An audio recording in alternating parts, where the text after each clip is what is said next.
히브리서 11장 5절부터 6절까지의 말씀을 가지고 믿음의 동행은 하나님을 기쁘시게 한다라는 제목으로 하나님의 말씀을 함께 상고합니다. 히브리서 11장에 등장하는 에녹의 믿음은 죽음을 보지 않고 옮겨졌다라고 이야기합니다. 죽음을 보지 않고, 에녹은 이 땅에서 장례식을 치르지 않았습니다. 그는 죽음을 보지 않고 하나님의 나라로 옮겨진 사람이었습니다. 아주 신비한 사건을 다루고 있죠. 하나님과 동행하는 믿음의 본질을 에녹은 잘 보여주고 있습니다. 여러분, 나중에 창세기 5장을 보면 쭉 족보가 나오거든요. 이름들이 나오는데요. 거기에 가장 많이 나오는 반복되는 동사는 죽었고, 죽었고, 죽었더라. 죽었고, 죽었고, 계속 죽었고, 죽었고, 이렇게 단어가 나오는데 반복되는 족보의 연속 속에서 에녹의 부분만 유일하게 그 흐름이 불규칙적으로 끊어집니다. 창세기 5장 24절에 보면 죽었고가 아니라 에녹은 하나님과 동행하더니 하나님이 그를 데려가심으로 세상에 있지 아니하였더라. 굉장히 파격적인 문구가 나오는 거예요. 에녹은 하나님이 데리고 가셨다는 거예요. 이 땅에서 365년. 어떻게 그렇게 딱 의미가 맞을까요? 1년 365일 매일매일을 의미하는 365년 동안 에녹은 하나님과 동행하였습니다. 그날도 하나님과 함께 산책하며 하나님과 동행하였을 것입니다. 하나님이 얼마나 사랑하셨던지, 에녹과 얼마나 함께 있고 싶었던지 어느 날 그 365년 되던 그 해에 에녹아 나와 함께 가자 하고 급하게 하나님이 에녹의 손을 잡고 하나님의 나라로 가셨다는 것이죠. 하나님과 동행하다. 히브리어로는 히탈렉 이런 단어를 사용하는데요. 이것은 단순히 옆에서 걷는다, 함께 걷는다라는 의미가 아니라 하나님의 임재 속에서 경건하게 지속적인 관계를 누려나간다라는 뜻이에요. 잠깐 동안의 동행이 아니라, 동업이 아니라 틀어지지 않는. 그래서 에녹은 365년 하나님과 동행하였구나. 이 히탈렉이라는 단어를 통해서 유추할 수 있는 것이죠. 히탈렉, 하나님과 동행하였다라는 단어는 다른 한 사람에게도 사용되고 있습니다. 그 사람은 노아입니다. 당대 가장 의로운 사람이었던 노아. 하나님이 그 모든 땅을 쓸어버릴 때 노아와 그 자녀들만을 구원하셨잖아요. 그 노아를 표현할 때도 성경은 그가 하나님과 동행하였다. 히탈렉이라는 단어를 사용합니다. 이는 구약에서 증거하는 믿음으로 살아가는 삶의 전형을 보여주고 있는 것이죠. 여러분, 성경을 좀 읽으신 분들이라면 잘 알겠지만 에녹에 대해서는 두드러진 행위나 업적이 전무합니다. 전무해요. 나오질 않아요. 노아, 그는 하나님과 동행했다. 우리는 노아를 너무나 잘 알고 있습니다. 그가 어떤 인생을 살았는지, 그가 어떻게 방주를 지었는지. 하지만 에녹에 대해서는 성경이 철저히 침묵합니다. 왜 그럴까요? 에녹이 어떻게 살았는지 우리는 거기에 관심을 가질 수 있지만, 그가 얼마나 위대한 일을 했는지 거기에 관심을 가질 수 있지만 그것이 본질적으로 별로 중요하지 않다는 것을 성경은 강조하고 있는 거예요. 하나님 앞에서 중요한 건 그것이 아니라는 것입니다. 믿음이라는 거예요. 믿음이라는 거예요.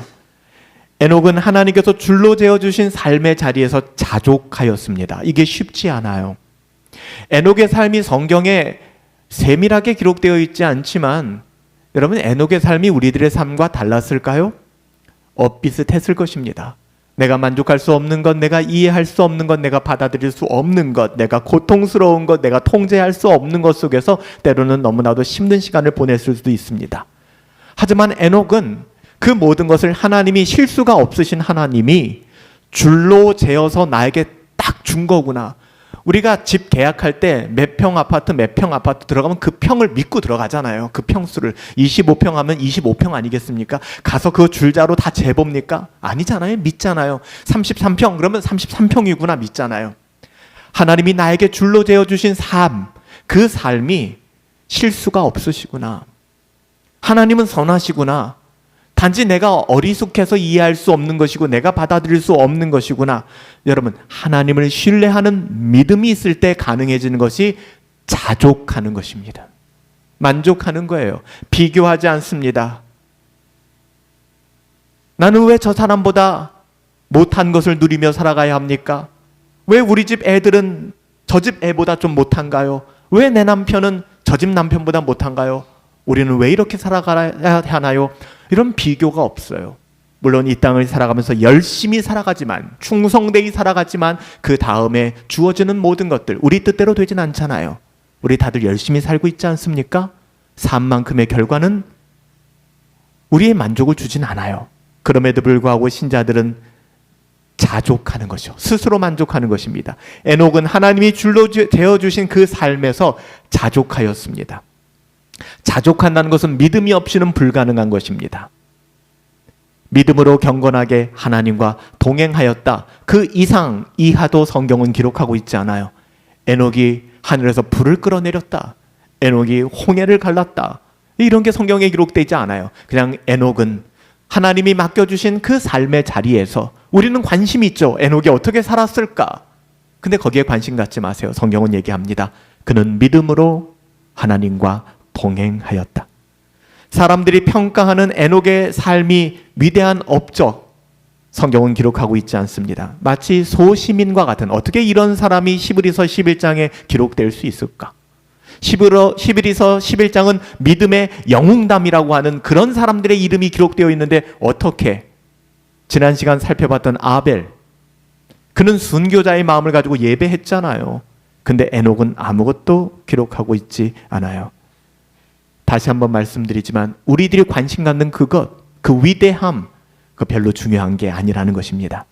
하나님께서는 그가 믿음으로 하나님과 동행하였다라고 말씀합니다. 그래서 그의 행적이 성경 어디에도 기록되어 있지 않은 거예요. 그리고 뜬금없이 신약으로 넘어와서 히브리서 11장에 그를 믿음의 사람으로 소환하여 우리에게 제시하고 있는 것입니다. 여러분, 우리는 어때요? 연약하기 때문에 우리는 엄청난 위인전을 써야만 만족하는 사람들이에요. 항상 거기에 관심이 있어요. 교회를 찾아도 그 교회에 몇 명 모이는지, 회사를 찾아 거기 연봉이 얼마인지, 연 매출액은 얼마인지, 사회적으로 어떤 기여를 했는지, 또한 우리도 그런 걸 자랑하기 시작합니다. 우리 교회는 얼마나 저명한 사람들이 있는지. 우리는 뭔가 영웅적인 무엇인가에 끌려서 움직이기 시작합니다. 우리는 엄청난 위인전을 써야 하나님 눈에 들 수 있을 것이라는 아주 이상한 착각을 하며 살아가요. 반은혜주의적인 삶을 살아갑니다. 조연은 그래서 거부합니다. 조연이 아닌 주연이 되어야 내 성이 좀 풀리겠다라는 주연 컴플렉스에 걸려서 우리는 살아갑니다. 내 이름 석자가 드러나야 되고 내가 인정받지 못하면 그럼 시험에 들곤 합니다. 하나님께서는 하나님이 줄로 재어주신 곳에서 평생을 묵묵하게 감사하며 하나님과 동행했던 에녹을 뭐라고 얘기합니까? 믿음의 사람이라고 얘기하고 있어요. 하나님은 우리가 보는 것 같은 그런 것을 보지 않으십니다. 하나님께서는 이런 에녹을 그냥 믿음의 사람이다 라고 말씀하신 정도가 아니잖아요. 성경에 나오지 않는, 엘리야가 불병거를 타고 올라간 그 사건 이외엔 나오지 않는 전무후무한 사건이에요. 이례적인 방법으로 그를 데리고 하늘나라로 가셨단 말이에요. 에녹이 어떻게 그런 삶을 살 수 있었을까?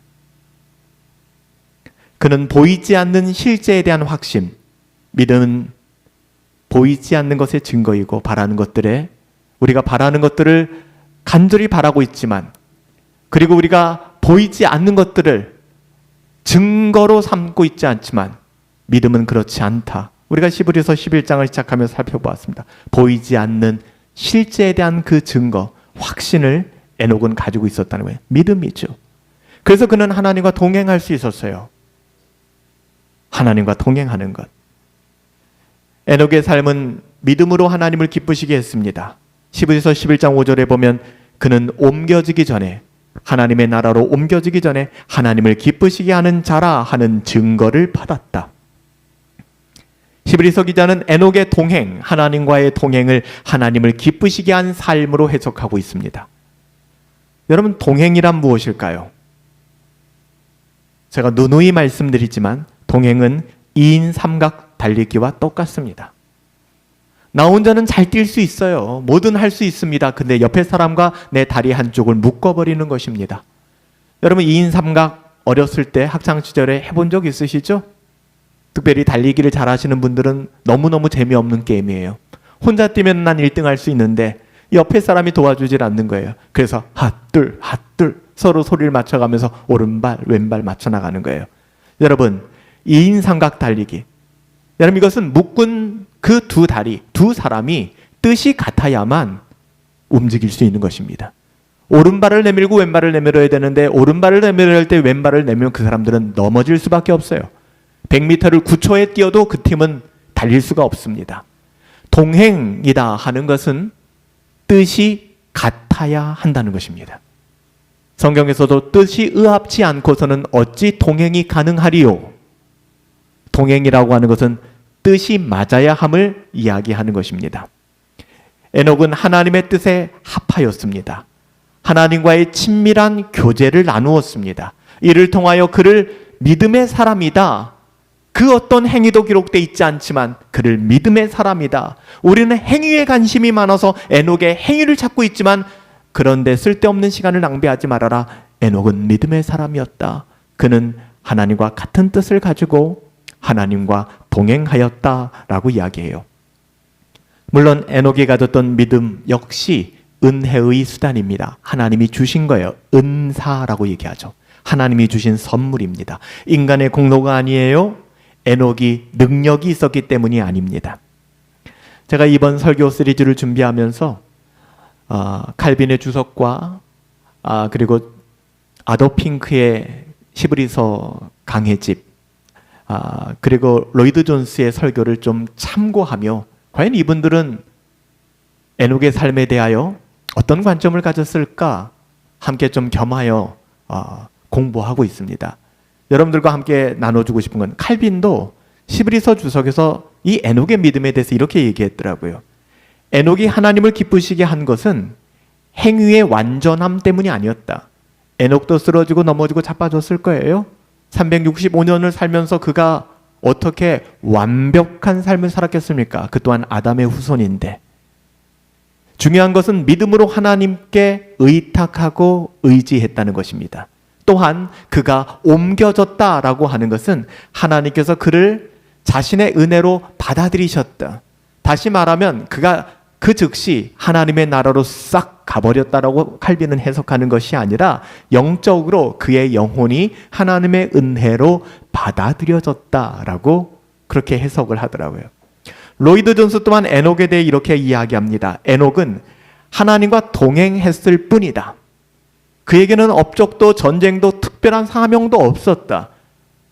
그는 하나님이 줄로 재어주신 그 삶의 자리에서 자족하며 그냥 살아갔다는 거예요. 그는 하나님을 신뢰하며 하나님의 뜻과 일치하는 삶을 살았다. 이것이 믿음의 핵심이다. 저는 로이드 존스의 이 해석을 보면서 다윗이 생각났어요. 형들은 전부 다 사무엘 앞에서 아버지는 그 잘난 형들을 다 선보이고 자랑하고 내세웠지만 다윗은 어때요? 그는 양을 치고 있었어요. 다윗은 거기에 대한 슬픔이 없었습니다. 그냥 자기에게 맡겨진 일. 하나님께서는 양을 치는 냄새나는 그 작은 목동을 나중에는 이스라엘의 왕으로 세워주셨잖아요. 여러분, 우리를 왕으로 세우실지 우리를 목자로 머물게 하실지 그건 우리의 관심사가 아닙니다. 하나님이 다 알아서 하세요. 우리는 우리에게 맡겨진 삶에 하나님의 뜻대로 충성되이 살아가면 되는 것입니다. 왕이 되어야만, 내 이름 석자가 좀 든든히 남아야만 여러분 우리가 의롭다고 되는 것도 아니고요, 믿음이 있다라고 인정받는 것도 아닙니다. 에녹의 믿음은 눈에 보이는 것보다 하나님을 더 실제로 여긴 신앙이었기 때문에 그는 하나님과의 동행이 가능했던 것입니다. 두드러진 공적을 쌓지 않아도 그는 하나님 한 분 삶으로 만족했기 때문에 이것이 바로 하나님을 기쁘시게 하는 삶 아닐까요? 그래서 믿음의 사람들이 모여서 웨스트민스터 소유리 문답을 만들고 표준 문서를 만들 때 첫 번째 일묻일답을 의도적으로 그렇게 만든 것입니다. 사람이 제1되는 목적은 무엇인가? 인간의 존재 목적에 대해서 묻지 않습니까? 사람의 제1되는 첫 번째 되는 목적은 하나님을 영화롭게 하는 것입니다. 믿음이 없으면 하나님 영화롭게 못하죠. 하나님과 동행하는 것이죠. 하나님을 영화롭게 하는 것과 영원토록 그를 즐거워하는 것이다. 여러분, 그와 동행해야 되는데 그가 표정이 좋지 않아요. 여러분, 그 동행이 행복할 수 있을까요? 그 동행은 불행할 것입니다. 나와 함께하고 싶지 않아서 늘 표정이 어렵고 행복하지 않은 사람, 나와 함께해서 행복하지 않은 사람과 동행할 수 있을까요? 여러분, 이것은 너무나 힘든 일이죠. 그래서 사람의 제일 되는 목적은 이때 인간은 참된 행복을 누린다는 거예요. 하나님을 영화롭게 하는 것, 그리고 영원토록 그를 즐거워하는 것. To glorify and to enjoy him forever. 영원히 그를 즐거워하는 거예요. 아더 핑크 또한 시브리서 강의에서 에녹은 무엇을 했는가 보다 에녹이 어떻게 살았는가, 하나님과 동행했다는 것에 대해서 우리는 관심을 가져야 된다고 이야기합니다. 그래서 성경은 의도적으로 에녹이 했던 모든 행동들을 우리에게 감추고 있는 거예요. 우리는 본능적으로 행위에 관심이 있기 때문에 다 감추는 겁니다. 그리고 에녹은 하나님과 믿음으로 동행했다라는 한마디 말만 남기는 것이죠. 그러니까 에녹의 삶에서 에녹의 공로, 에녹의 행위의 부재, 그것이 등장하지 않는 것은 결핍이 아니라 에녹은 그냥 그저 그런 인생을 살았나 보다가 아니라 의도적인, 성경의 의도적인 신학적 강조점이라는 거예요. 그래서 에녹의 행위를 다 뺀 겁니다. 그 모든 것을 기록하자면 성경이 66권으로 남아나지가 않겠죠. 가장 필요한 대로 엑기스를 성경은 기록하고 있는 거예요. 우리의 구원의 여정에 대하여. 성경은 에녹의 업적이 아니라 믿음의 본질, 하나님과의 지속적 관계를 보여주길 원했다라고 아더 핑크는 이야기합니다. 믿음으로 에녹은 죽음을 보지 않고 옮겨졌으니 하나님이 그를 옮기심으로 다시 보이지 아니하였더라. 히브리서 기자는 믿음의 사람 중에서 에녹을 매우 특별한 예로 다루고 있습니다. 그는 아벨처럼 제사를 드린 것도 아니었다고 말씀드렸어요. 그게 나오지 않아요. 드렸겠죠. 노아처럼 방주를 짓지도 않았습니다. 그러나 성경은 그가 죽음을 보지 않고 옮겨졌다고까지 증언합니다. 여러분, 죽음을 보지 않고 옮겨졌다는 이런 말에 또 신비주의에 매몰되거나 신비주의적 발동이 생겨서 귀가 번쩍 열리는 여러분, 이런 짓 하지 마십시오. 죽음을 보지 않고 옮겨졌다. 이것은 단순히 육체적인 신비를 이야기하려고 하는 거 아니에요. 우리도 그럼 에녹처럼 살면 하나님이 죽음을 보지 않고 나를 데려가지 않을까? 그런 믿음이 있으면 아마 그렇게 될 거야. 이런 사이비 같은 생각을 하지 말라는 것이죠. 그게 중요한 것이 아닙니다. 하나님과의 관계 속에서 믿음이라고 하는 것이 어떤 결과를 낳는가를 보여주는 굉장히 상징적이고 함축적인 사건이 바로 이 부분들입니다. 그래서 칼빈은 이 부분을 이렇게 주석했다고 했어요. 에녹의 옮겨짐은 신자에게 주시는 하나님의 은혜의 표징이자 사망이 더 이상 우리를 지배하지 못하게 함을 알려주는 복음의 그림자가 된다. 조금 어렵죠. 곱씹어 보셔야 될 그런 내용들인데요. 그러니까 에녹의 사건은 단순한 초자연적인 기적이 아니라 하나님이 믿는 자를 사망의 권세에서 옮기시는 구속의 은혜, 그 은혜를 드러내는 것이라는 거예요. 믿음이란 하나님께서 우리를 그렇게 옮기시는 사건이다라고 얘기하는 거예요. 에녹은 하나님을 기쁘시게 한 삶이었어요. 에녹의 믿음은 하나님께서 그를 이 세상에서 데려가실 만큼 자신을 하나님께 기쁘게 맡긴 믿음이었다라고 아더 핑크는 이야기합니다. 그는 옮겨지기 전에 하나님을 기쁘시게 하는 자라 증거를 받았느니라. 믿음의 본질은 하나님을 기쁘시게 하는 것입니다. 제가 찬양할 때도 제법 많이 말씀드린 간증인데, 청년 때 예수님을 믿고 나서 예수님이 얼마나 좋았던지 매주 목요일마다 하는 찬양 집회에 가서 예배하고 다니던 교회는 아니었지만 그랬던 적이 있었어요. 근데 예수님을 처음 만나고 나서 제 안에 정말 넘치는 고백은 나 주님의 기쁨이 되고 싶습니다라는 고백이었어요. 내가 무엇을 하든지 어디에 있든지 내 영혼이 하나님의 기쁨이 된다면 얼마나 행복할까. 그래서 우리가 잘 아는 찬양, 나 주님의 기쁨 되길 원하네. 그 찬양을 부를 때면 그 넓은 예배당 시계가 걸려있는, 지금도 기억나요. 그 빨간 벽돌의 그 뒷벽에 서서 혼자 손을 들고 손가락 하나를 쳐들어 들고 내가 원하는 한 가지, 주님의 기쁨이 되고 싶습니다. 그렇게 서원하고 결심하고 다짐했던 그 기억들이 있어요. 근데 어떤 사람들은 오해해서 저 형제는 하나님을 향해서 손가락질한다, 또 그렇게 이야기하더라고요. 참 해석은 다양한 것 같아요. 제가 어떻게 하나님을 향하여 손가락질을 하겠습니까? 내가 원하는 한 가지가 있다면 하나님의 기쁨이 되고 싶습니다. 끝없는 다짐이죠. 지금도 그 찬양을 전 참 자주 부릅니다. 오늘 에녹의 삶이 그런 것 아니었을까요? 믿음의 본질은 하나님을 기쁘시게 하는 건데요. 어떻게 하나님을 기쁘시게 할 수 있을까? 우린 자꾸 doing의 문제, 내가 무엇을 할까? 내가 이렇게 헌신하면, 내가 이렇게 예배하면, 내가 이렇게 봉사하면, 내가 이렇게 연보하면 하나님이 기뻐하실까? 이런 생각에 매몰되어 있는 거예요. 그래서 이런 것에 최적화되어 있는 우리를 너무나 잘 아시기 때문에 하나님께서는 에녹의 행동을 다 지우신 겁니다. 딱 하나, 하나님과 동행하였더라. 여러분, 부부관계가 좋지 않으면 정말 그거보다도 힘든 게 없지 않아요? 매일 마주해야 되는데. 자녀와의 관계가 좋지 않으면 너무 힘들지 않아요? 매주 마주해야 되는데. 그건 정말 지옥이에요, 지옥. 너무 힘들어요. 같이 동행하여 한 집, 한 이불을 덮고 산다고 하는 것은 어떻게 하든지 풀어야 돼요. 뜻이 의합지 않고서는 한 이불을 덮을 수가 없어요. 불편할 뿐입니다. 하나님과 동행하였더라 하는 것은 기본적으로 그가 하나님의 뜻에 합하였다라는 것을 이야기하는 것입니다.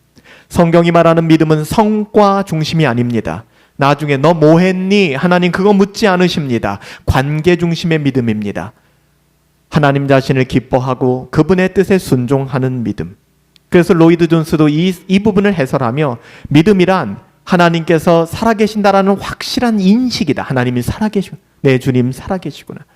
믿음은 하나님을 아는 자의 내면에서 일어나는 인격적인 반응, 지식과 감정과 의지가 발현되어지는 인격적 반응이며 하나님을 기쁘시게 하려는 거듭난 의지의 현현이다라고 얘기했습니다. 의지 중요합니다. 하나님이 어떻게 하시겠지가 아니에요. 거듭난 우리의 의지를 통하여. 참된 믿음은 지적 동의나 단순한 사실의 인지가 아니라는 걸 우리가 너무너무 잘 알고 있죠. 하나님의 존재와 성품에 대한 전적 신뢰, 믿는 겁니다.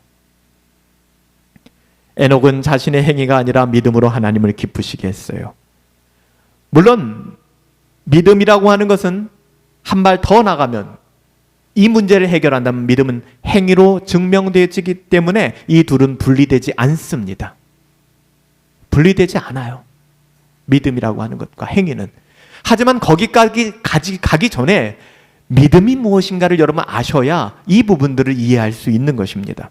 안 그러면 우리는 행위에 최적화되어 있기 때문에 자꾸만 자신의 그 어떠함을 드러내기에 민감해지는 것입니다.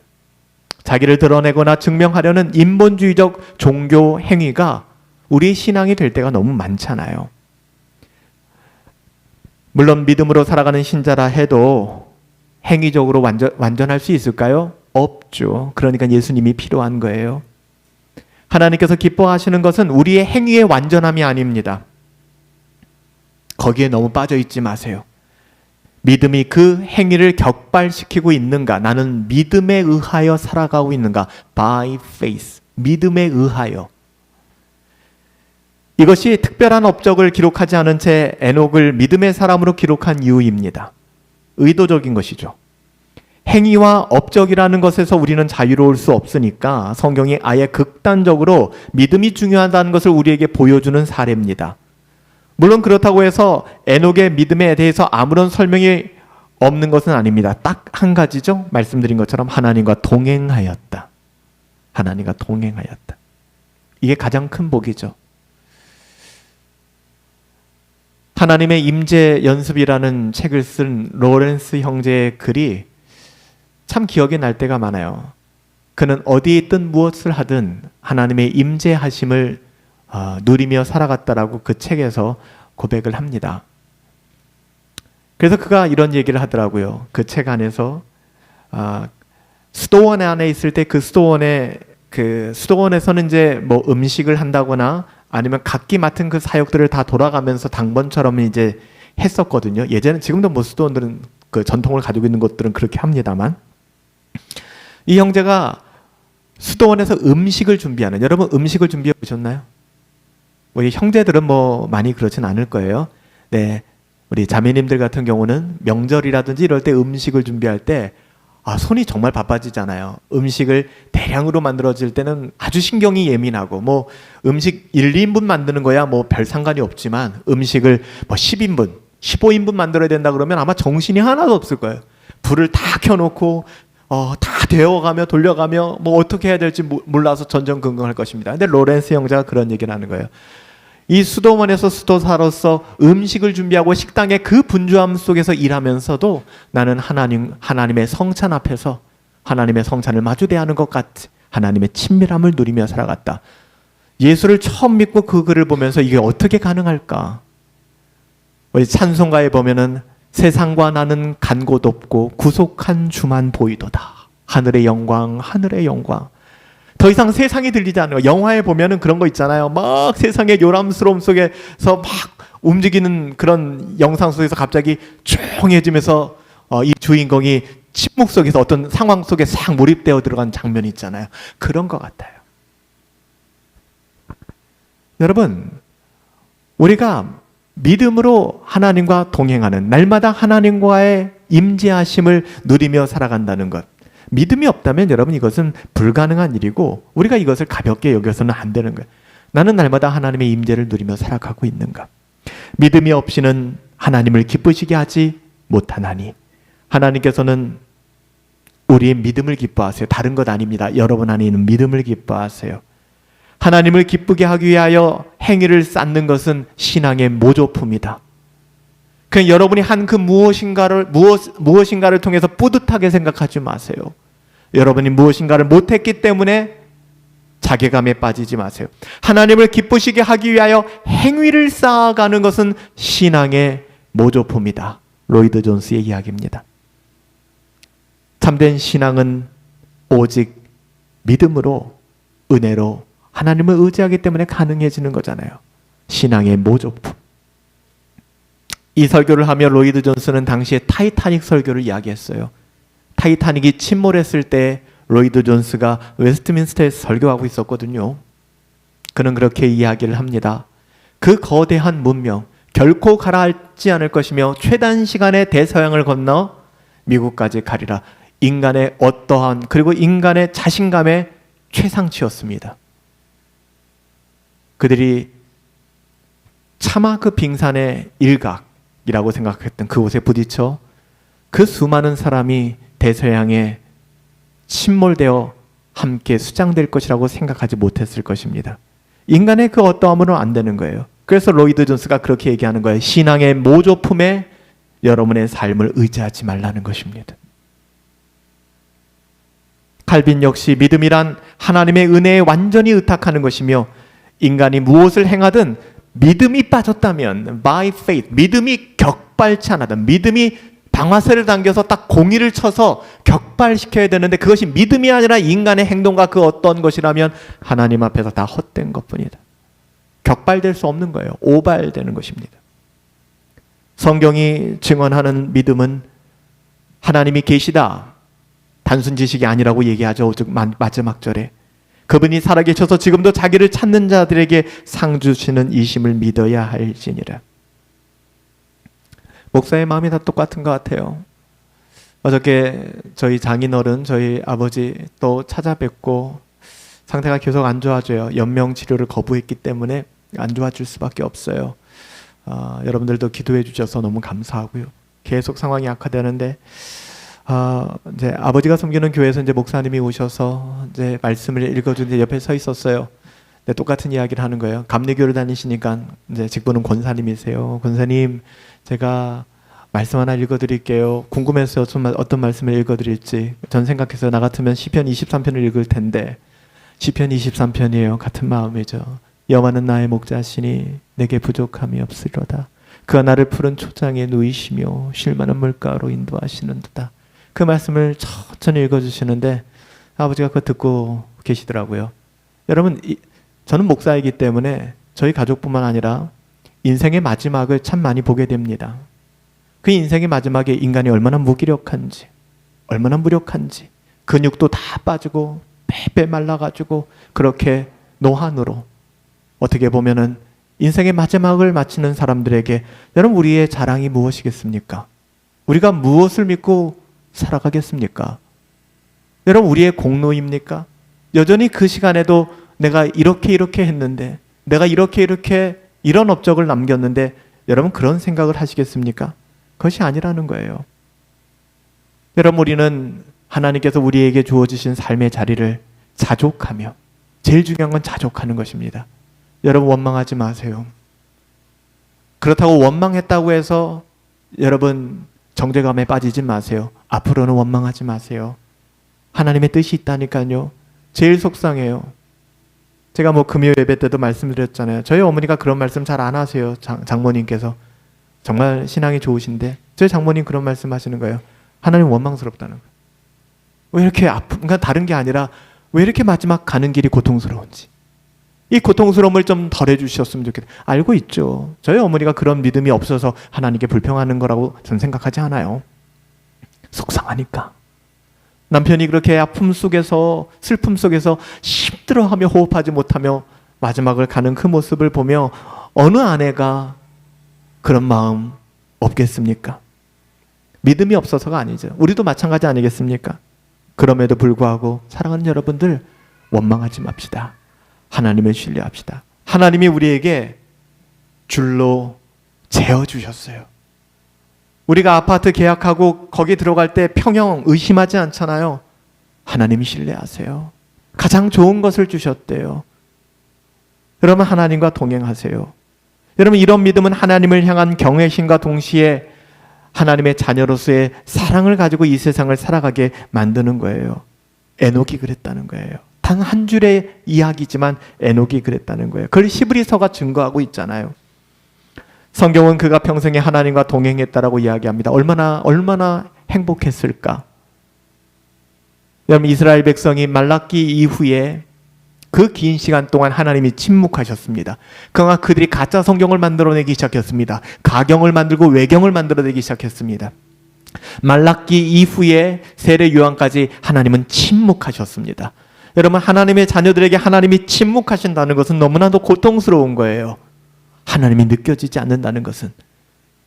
여러분, 오늘 하나님을 갈망합니다. 사슴이 시냇물을 찾기에 갈망한 같이 내 영혼이 하나님을 찾기에 갈급하나이다. 에녹은 날마다 하나님의 그 은혜를 갈망하며 갈급하며 살아갔어요. 내게 줄로 하나님이 짠 하고 나타나서 에녹 손잡아, 여러분 그런 환상적인 그림을 그리지 마시고 에녹 우리랑 똑같은 사람이에요.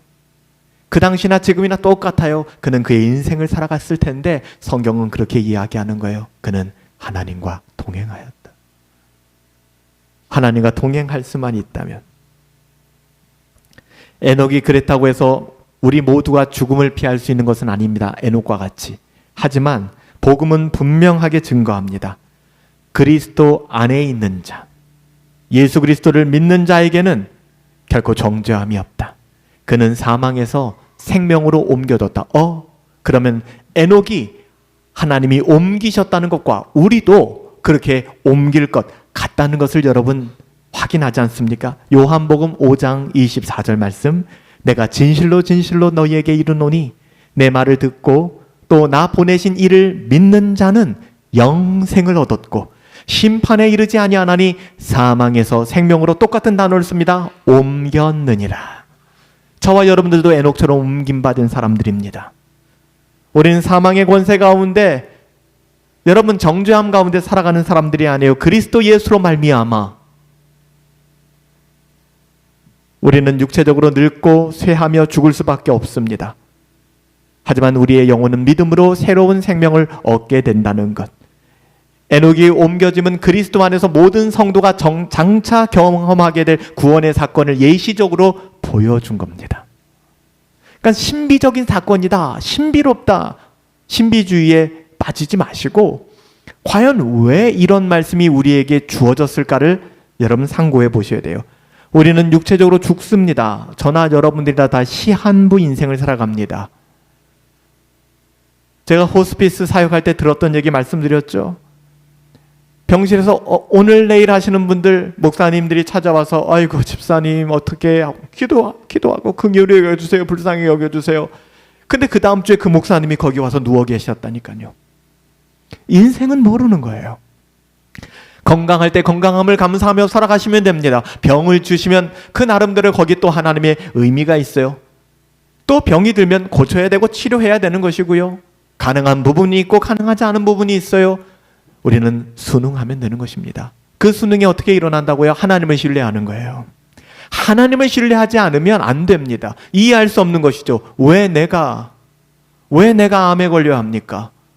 왜 내가 떨어져야 합니까? 왜 내가 안 돼야 합니까? 그런 말씀을 하시는 분들은 아직 먼 거예요. 아직 멀었어요. 기초가 안 돼 있는 거예요. 신앙이. 하나님과의 관계 속에서 다시 한번 오늘 말씀을 여러분 돌아보셨으면 좋겠어요. 칼빈은 이렇게 얘기합니다. 에녹은 단지 죽음을 피한 것이 아니라, 그러니까 불로 불사의 신기루에 초점을 맞추지 마세요. 죽음을 피한 것이 아니라 하나님의 은혜로 영광의 상태에 옮겨진 것이다. 그것은 모든 믿는 자가 그리스도 안에서 누릴 장차 약속의 모형이다, 언약이다 라고 얘기하는, 그래서 에녹을 우리에게 제시해 주신 것입니다. 사이비처럼 에녹 같은 믿음을 가지면 여러분 영생할 줄 믿으시기 바랍니다. 그럼 당장 죽음에서 옮겨질 것입니다. 여러분 이런 거에 믿지 마세요. 듣게 혹하죠. 와, 성경에 보니까 에녹이 이렇게 하늘로 들려갔는데, 그래서 우리가 제 청년 때 다미 선교회 다가올 미래 옛 약자였죠. 다미 선교회 1993년 10월 며칠인지도 까먹어서 23일인가 26일인가 예수 대림한다. 사람들이 그래서 9시 뉴스도 그 교회 앞에 가서 9시 뉴스를 진행합니다. 오늘 3시간 뒤면 전 인류가 휴거한다고 모여서 예배하고. 여러분 그 장면 아시지 않습니까? 제가 그 휴거를 이야기했던 그 이단 다미 선교에 빠졌던 분들하고 굉장히 가깝게 아시는 분들이 있어서 그 내막을 잘 알아요. 그 사람들이 그냥 단순히 이상한 교리에 빠져서 그런 게 아니에요. 얼마나 신비로운 일들이 일어난지 아십니까? 믿을 만한 그 이단에 빠져있던 사람 중에 한 사람 그런 얘기를 하는 거예요. 함께 모여 기도하는데 같이 왔던 애가 가지고 왔던 키스에스 초콜릿이 축축축축 흔들리더니 날짜를 그리더래요. 훅 가지 않겠습니까? 와, 이거 뭔가 있구나. 이거 맞네. 여러분, 제 아내가 어저께 오는데 그런 얘기를 하더라고요. 귀신이 진짜 있지? 있어요. 마귀의 권세 있습니다. 물론 우리의 전공은 마귀 귀신은 아닙니다. 거기 관심 갖지 마세요. 우리는 하나님, 그 은혜, 그리고 하나님의 자녀들이에요. 근데 마귀는 우는 사자처럼 두루다니며 지금도 상킬자를 찾고 있는 것, 그건 자명한 사실입니다. 그거 부정할 필요가 없습니다. 그러니까 자꾸만 그런 거에 관심 가지며 불로 불사의 신기로 성경을 그런 식으로 해석하고, 베드로가 물 위를 걸었으니 네가 믿음이 있으면 너도 물 위를 걸을 수 있어. 아니, 서울대를 나온 친구예요. 얼마나 똑똑한 친구인지 몰라요. 그 친구가 이단에 빠졌는데 저한테 그러는 거예요. 믿음이 있으면 성경적으로 물 위를 걸을 수 있다는 거예요. 한강물을 걸을 수 있다. 그래서 너 한번 걸어봐 라고 했더니 난 믿음이 없어서, 이런 얘기를 하는 거예요. 이게 얼마나 인간을 현혹시키는 말인지 아십니까? 미혹하는 거예요. 그래서 칼빈은 그렇게 보수적으로 해석하는 것이죠. 솔직히 말하면 이 성경 말씀을 하나님의 에녹을 데리고 가셨다, 정말 하나님 나라로 데려가셨는지 아닌지는 아무도 몰라요. 그런데 칼빈은, 종교개혁자 칼빈은 이걸 보수적으로 해석한 거예요. 이 사건은 모든 믿는 자가 그리스도 안에서 누릴 그 약속을 드러내시기 위하여 에녹을 제시하신 것이다. 그리스도께서 십자가에서 죽음을 맛보신 이유는 바로 이것 때문이잖아요. 우리를 옮기시기 위하여 어둠에서 빛으로, 이 세상에서 하나님 나라로. 따라서 믿음으로 사는 우리도 에녹처럼 이 세상을 초월한 삶을 살아가셔야 합니다. 눈에 보이는 현실, 이 세상의 어떠함으로 살아가는 것이 아니라 신비주의에 매몰되거나 번영신학에 매몰되어서 이 세상의 그 어떠함을 위해 살아가는 것이 아니라 하나님을 기뻐하는 삶, 하나님이 기뻐하는 삶, 그 삶을 추구하셔야 되는 것이죠. 오늘 말씀을 정리해 볼까요? 에녹이 가진 믿음은 세상과 타협하지 않는 믿음이었습니다. 하나님과 동행하며 그분을 기쁘시게 하는 믿음이었어요. 믿음이란 말씀드렸어요. 단순한 신념, 내가 믿습니다. 그게 아닙니다. 하나님께 자신을 맡기고 그가 살아계신 것과 그의 선하심을 믿는 것이다라고 오늘 본문은 이야기합니다. 오늘 우리에게도 에녹의 길이 열려 있습니다. 에녹과 우리가 다르지 않습니다. 그리스도 안에서 우리는 이미 옮겨질 것을 언약받은 사람들입니다. 믿음으로 오늘도 하나님과 동행하며 하나님을 기쁘시게 하는 삶을 살아가십시다. 믿음으로 에녹은 하나님을 기쁘시게 했잖아요. 이 사건은 단순히 신비한 승천, 영원한 나라로 옮겨졌구나, 이게 아니라 믿음으로 옮겨지는 복음의 예표입니다. 그리스도께서 죽음을 이기심으로 믿는 자들이 이미 사망에서 생명으로 옮겨졌다고 했습니다. 에녹은 그 약속을 미리 보여준 것이고요. 그의 믿음은 그리스도 안에 있는 생명의 확신을 증거한 것입니다.